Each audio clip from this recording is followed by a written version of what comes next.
Everyone, Dr. Emmy from Pain Free and Fit. Today, a great exercise for those of you with chronic, long-standing degenerative discs, herniated and bulging discs in the lower back. We're going to go over a core exercise that can be done in the seated position using resistance bands. Hope you enjoy.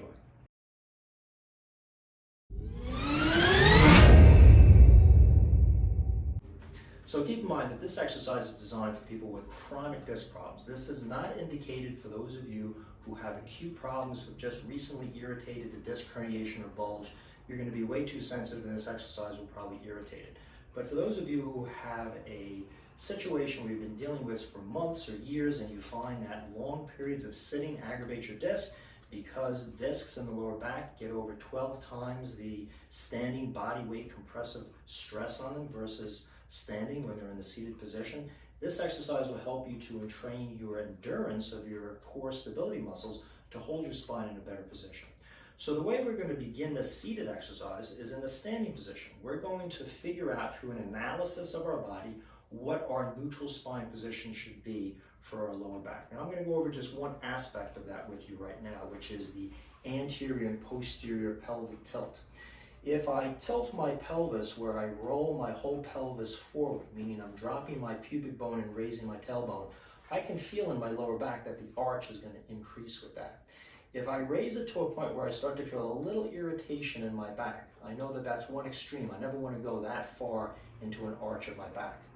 Conversely, if I tuck my tail under and raise my pubic bone up, so I'm posterior pelvic tilting, which flattens the lower back, at a certain point I may feel a little irritation in my back as well. That's the opposite extreme. So in terms of anterior and posterior pelvic tilting, I want to be between those two extremes, halfway in between. And you may have to go back and forth a few times to determine where that exact mid position is. That's a neutral pelvic tilt position. Now, depending on your unique disc situation, you may also need to keep one hip slightly down or up.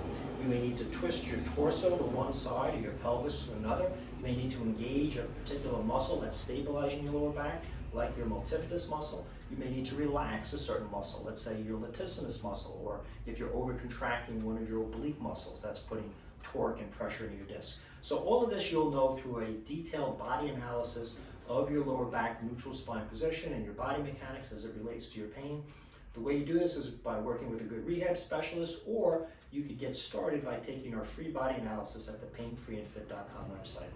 So for me, I'm going to plug in a correction that entails, let's say, my tendency to lean to the left. I have a tendency where my muscles are asymmetrical. I've developed more of my lat, my abdominals, my erector spinae muscles on that side, and I have a tendency more to lean to the left side, which compresses the disc and squeezes the nucleus off to the right side, which creates right lower back pain.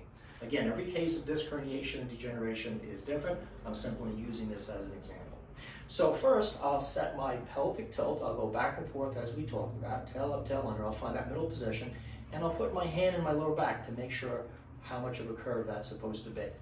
We can then take a band, and you may have to choke it or change the length of it depending on your body measurements, and put it through one leg. Now, I could do this with two bands, one through my right leg and one through my left, so I have equal compression. With the goal of the exercise being to keep a vertical low back spine, stretched out and tall, maintaining the ideal neutral position against the compression of both bands. Or I could use one band on one side or a thicker band. I may choose a band, for instance, that's thicker than this. So on the problematic side, I want more pressure that's going to cause the distortion. For me, in this example, the distortion is leaning to the left, aggravates my discs in my lower back. So again, I'm going to set that neutral spine position, feel with my lower back that I have an anterior and posterior pelvic tilt. The two extremes that cause discomfort, I want to go right in the middle. And now I've put my band on my left side because I know through an analysis that I like to lean left. And when I'm sitting for long periods of time, that's typically what I'm going to do. I'm going to start leaning left and push that nucleus of the disc to the right side. So as I maintain that lower back position standing, it's important to set this up standing because remember there's less disc pressure standing than sitting. I'm going to then keep my hand in my lower back and I'm going to monitor if my hip or my rib fall down. So I could use my thumb under my rib and a finger on the top of my hip, and I'm going to take this neutral spine that's set both anterior and pelvic tilting and where I'm keeping my left hip down and my left rib up so I'm not leaning into that left side. And I'm going to make sure that that stays the same as I slowly come down to a seated position and get my legs set. Now, nothing's changed. Typically, what's going to happen when you sit is the tail's going to go under more, you're going to slump more. So I'm holding that neutral spine position that I placed in the standing position. And then I can remove my hands and get used to just holding that. The longer period of time you hold that for consciously and engaging your core muscles to prevent the tendency to lean into one side, to have a hip come up on that side, I'm going to be training my core to specifically hold that neutral spine position that's tailored for my body. And over time, what that's going to do is it's going to give you more endurance strength so you can sit upright in that perfect position without irritating your disc as much. Can this make a difference? It can make a huge difference in disc pain when it's due to periods of long sitting. Now, let's say you have a rotational problem with that. For instance, I know from my body analysis that I also like to twist my torso to one side. If this is the case, I'll change my position with my band and loop it around my opposite shoulder. Now the band is set up so that it's trying to twist me into that side that I usually do. So this requires my axial musculature around my spine as well as my shoulder blade to prevent rounding to hold myself up in that position.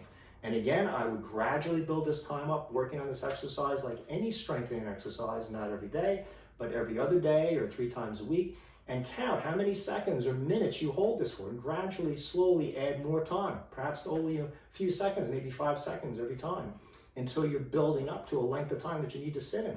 For instance, let's say I have to sit a half an hour or an hour at a time.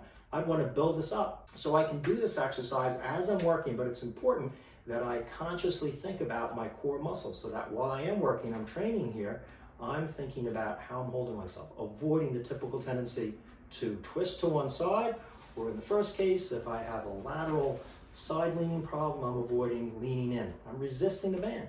It's strengthening the muscles.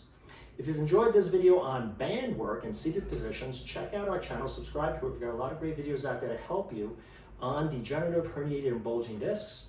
Give me a thumbs up to share this valuable information with others. And remember, if you're looking for a great exercise program to figure out not only what is your analysis, what are your body mechanics, and how is it affecting your lower back, check out our fast track program for degenerative disc disease that applies to not only degenerative discs, but herniated and bulging discs as well. Available at painfreeandfit.com. It has a full body analysis and a step-by-step progressive exercise program that's tailored to your unique needs based on your body analysis and what you do in life to build your spinal stability up, get you active again without hurting your lower back. I hope you've enjoyed this video on seated band exercises to help with seated posture to reduce disc pressure and keep you out of disc-related pain.